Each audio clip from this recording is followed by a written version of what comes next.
Muchos piensan en Israel y Palestina como dos países en guerra, es decir, que este país de aquí es un estado para las personas judías y ocupa este otro, que es donde viven los palestinos.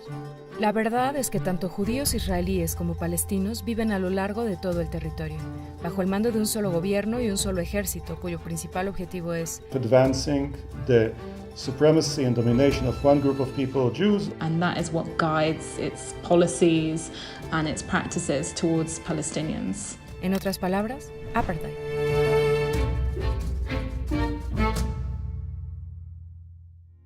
Apartheid es una palabra fuerte. Está relacionada con el régimen racista sudafricano en el que regía una minoría blanca. Pero aunque la palabra viene de ahí, apartheid no es solo una descripción de lo que pasó en Sudáfrica. De hecho, bajo la ley internacional es un crimen contra la humanidad. En 2021, Human Rights Watch determinó que Israel comete apartheid. Pasó su conclusión en la Convención sobre el Apartheid de 1973 y el Estatuto de Roma, que dicen que para que este crimen aplique deben ocurrir 3 elementos. Estos son el intento de un grupo de dominar a otro, la opresión sistemática de un grupo racial sobre otro y uno o más actos inhumanos como negar a las personas el derecho de salir y regresar a su país, expropiarles tierras y crear reservas y guetos separados. Veamos si alguno aplica a lo que hace el gobierno de Israel con los palestinos. About half of the people that live here under Israel's rule are Palestinian and the other half are Jews, like myself. Para esos 7 millones de judíos israelíes, casi todo el territorio conforma un solo espacio, aunque estén aquí, aquí, aquí o aquí. Tienen los mismos derechos, privilegios y estatus legal. Pueden moverse libremente, votar en las mismas elecciones y vivir bajo las mismas leyes. Para ellos, los límites son invisibles. Pero para 7 millones de palestinos, los límites son bastante visibles. Aunque para los israelíes esto conforma un solo territorio, para los palestinos ha sido dividido en 4 áreas. Cada área tiene una tarjeta de identificación de distinto color emitida por Israel, y tu vida y tus derechos se determinan a partir de esa tarjeta. En Gaza, los palestinos no tienen libertad de tránsito y viven bajo completo bloqueo israelí. Aunque Israel ya no tiene soldados en Gaza, controla cada aspecto de la vida ahí desde el exterior. La gente de Gaza no tiene derechos civiles o políticos. No es escuchada por el gobierno israelí que la controla. Los palestinos en Cisjordania también tienen una libertad de tránsito muy limitada, con su población dividida en 165 cantones fragmentados, atravesados por puestos de control militar, muros, asentamientos y demás infraestructura que prácticamente han aislado a unos de otros. Ellos tampoco tienen derechos políticos ni civiles en Israel. En Jerusalén Este, los palestinos tienen un poco más de libertad de movimiento, pero Israel puede quitarles el derecho a vivir en la ciudad. No pueden votar en las elecciones israelíes e Israel también impide que participen en política palestina. Y por último están los palestinos que son ciudadanos de Israel, que pueden viajar con relativa libertad pero enfrentan restricciones sobre dónde pueden vivir. Pueden votar en las elecciones israelíes pero enfrentan discriminación legalizada. Yara Awari es palestina y tiene la ciudadanía israelí. This ID system, it penetrates, all areas of life, where you live, where you study, what you work, etc. Even the more intimate areas of life, such as who you marry. Eso es porque generalmente una persona palestina no puede pasar el estatus de su identificación a la persona con la que se case. And this has huge implications on where they can live. Many indeed actually end up leaving and choosing to live abroad because it is that difficult. En raras ocasiones, los palestinos son capaces de cambiar sus identificaciones, pero solo en una dirección. So for instance, if a Palestinian from East Jerusalem moves somewhere else inside the West Bank, they could lose their residency in East Jerusalem. And Israel, since it considers that a downgrade, then that's a direction that would be feasible. And further down the line, again, from Israel's perspective, if West Bankers move to the Gaza Strip, then that's a direction that Israel will accept, but not in the opposite direction. Entonces, mientras a los palestinos se les conceden diferentes derechos de acuerdo a sus identificaciones, ninguno de estos derechos se parece a los que tienen los judíos israelíes. Parece que podremos ponerle palomita a uno de los requisitos necesarios para que esto aplique como apartheid. Cuando Israel fue fundado en 1948, 700,000 palestinos habían huido o habían sido obligados a salir de sus casas. El resultado fue que el nuevo Estado tenía una mayoría judía. Para mantener esa mayoría, Israel no ha permitido que los refugiados regresen. Los palestinos que no fueron expulsados recibieron la ciudadanía israelí, aunque los mantuvieron bajo un estricto gobierno militar por 19 años. Pero en 1967, cuando Israel ocupó más tierras, incluyendo Gaza, Cisjordania y Jerusalén Este, se encontró con un problema. Quería las tierras, pero no a los palestinos que vivían en esas tierras. Así que se negó a dar más ciudadanías al resto de los palestinos bajo su control, y los ha mantenido bajo gobierno militar desde entonces. Para seguir controlando la proporción de palestinos respecto a los israelíes judíos, Israel prohibió a los refugiados palestinos y a sus descendientes que regresaran a cualquiera de los territorios que controla. Al mismo tiempo, animó a todas las personas judías en cualquier parte del mundo a migrar a Israel incluso si nunca antes habían puesto un pie ahí. En Jerusalén, las autoridades israelíes tienen incluso una meta poblacional: 60% judíos y 40% palestinos. Los palestinos en Jerusalén solo reciben un permiso de residencia permanente, incluso si han vivido en la ciudad desde antes de que Israel se fundara. About 350,000 Palestinians are in that status, and which is Orwellian the way it's defined, because the only thing permanent in permanent residency is that it can actually always be taken away. Estos permisos pueden revocarse si un palestino se muda fuera de la ciudad, pero los judíos israelíes que viven en Jerusalén nunca pierden la residencia, incluso si se mudan al otro lado del mundo. Esta discriminación ha sido consagrada en la ley israelí.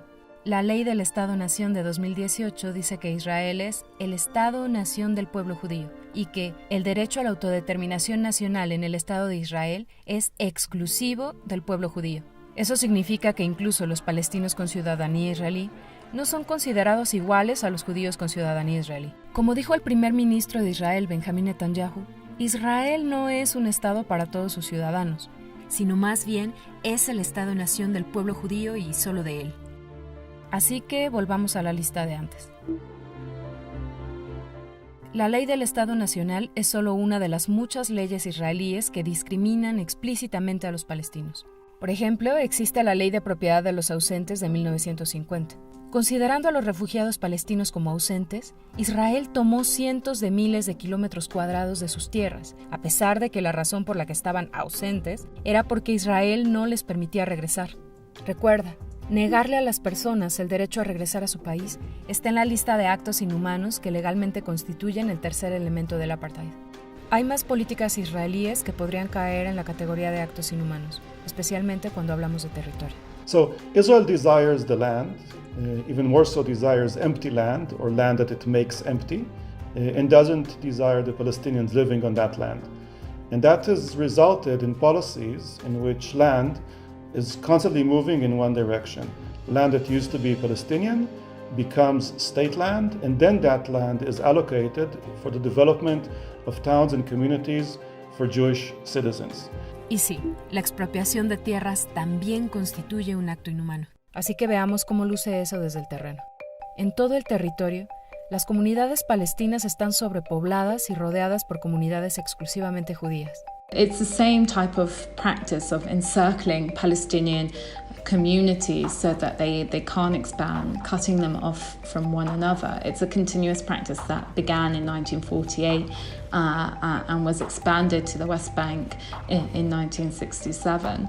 Israel da prioridad al desarrollo judío en lugares donde quiere restringir el crecimiento de las comunidades palestinas, como el gobierno dispuesto a judaizar áreas como Galilea y Negev. Israeli politicians frequently use that term to Judaize an area, in other words, to ensure Israeli Jewish dominance in a particular area, where the government has a concern over the Palestinian demography.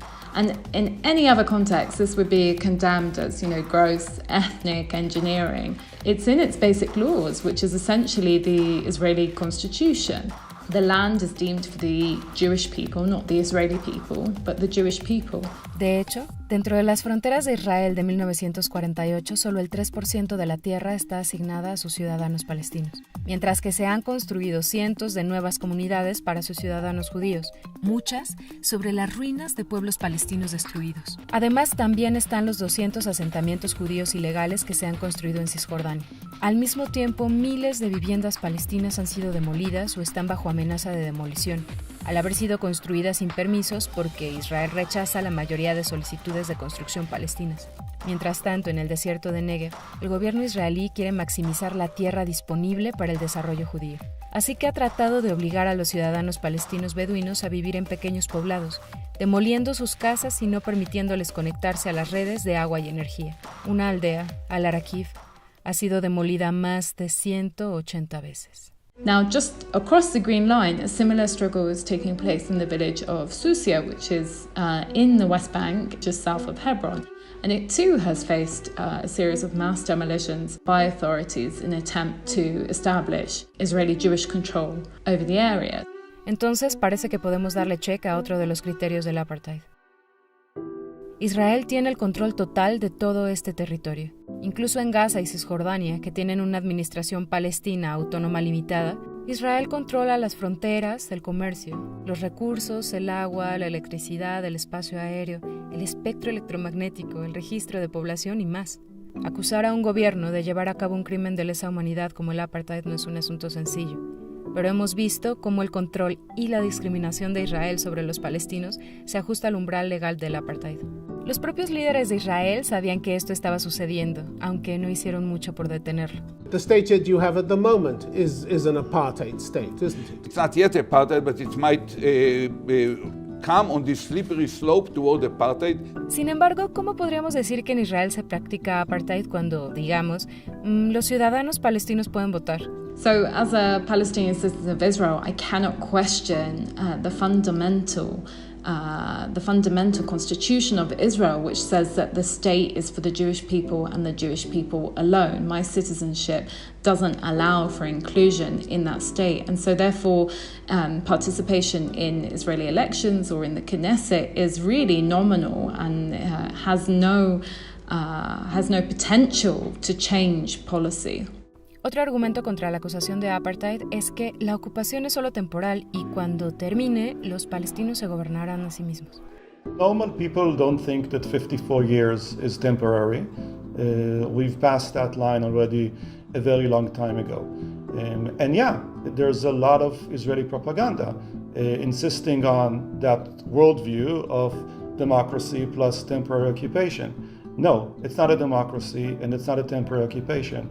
It's one regime between the river and the sea, and that regime is apartheid.